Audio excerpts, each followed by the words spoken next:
McTighe. I'm an education author and consultant, and my main work is around understanding by design, which is a framework for curriculum planning, for assessment design, and ultimately for teaching, with the goal of teaching for understanding and transfer.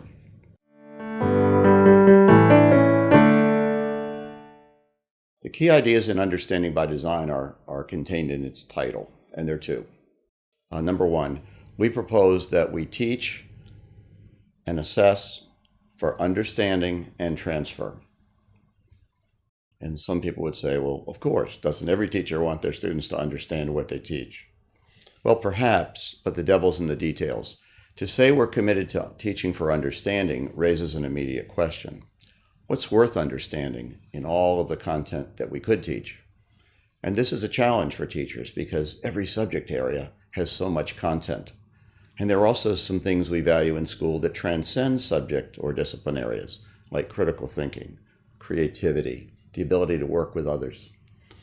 So the challenge of so much that we could teach is addressed in part by saying, but what's most worth understanding? And we propose in a straightforward way that what we want students to understand are the larger transferable concepts and processes within and across subjects. If we're clear about those big ideas that we want students to understand, it gives us a way of prioritizing our teaching and focusing our curriculum. It also implies that we're going to assess for understanding, meaning just because a student knows things doesn't mean they understand it. So it suggests that our assessments include not just tests of facts or basic skills, but assessments that have students to show their understanding through transfer. Can you use what you've learned in a new situation? Can you explain it in your own words? Can you teach it to someone else? So the first part of UBD is teaching and assessing for understanding, ultimately with the goal of having kids transfer their learning. And our curriculum planning is done accordingly. The second big idea in understanding by design is by design. And we refer to a process that we call, quote, backward design, where we're planning backward from the end, and the end is understanding and transfer. Not covering content, not marching through textbooks, not doing fun activities only. We're teaching and assessing for understanding and transfer, and we plan backward for that. The idea of backward design or backward planning is certainly not new. We do it when we plan a vacation. We do it when we design a house. But in teaching, it's sometimes the case that teachers tend to get perhaps somewhat narrowly focused on all the material they have to cover or marching through a textbook. And that's not backward design. That's just covering things.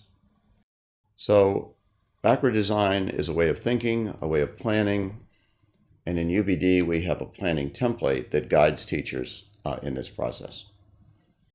Those are the two big ideas of understanding by design.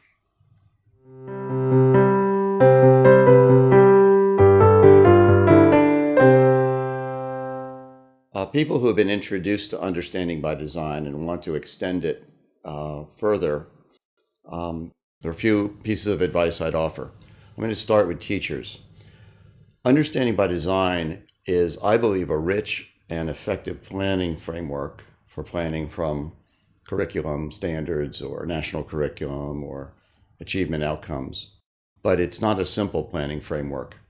And when people get into it, they realized it's not easy necessarily. So my advice accordingly is for teachers to think big, start small, and go for an early win. And by that I mean, think big. If you like the Understanding by Design framework, think about maybe 2-3 years from now that you want most of your teaching planned in this way. But start small. This is hard to do. It's hard to do well. And so don't kill yourself. Start with maybe 1 or 2 units a year.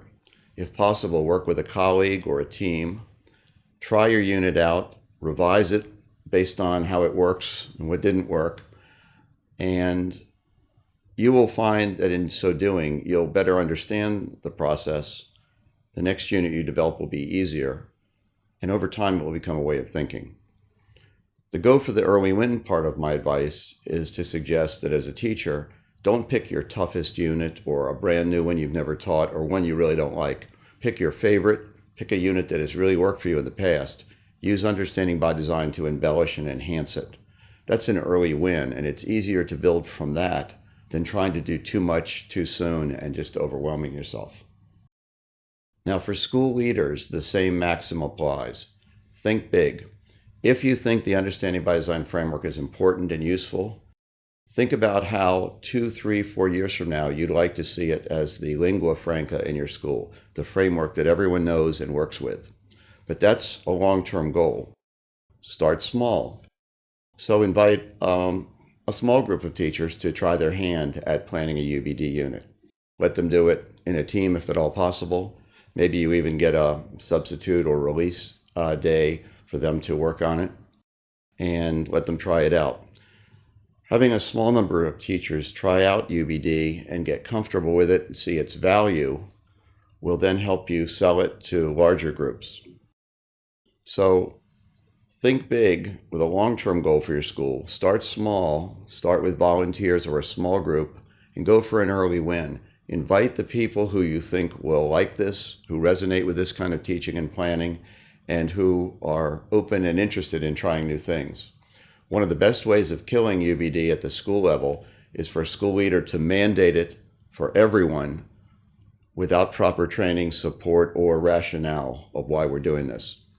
Think big, start small, involve a volunteer group of teachers, and build from there.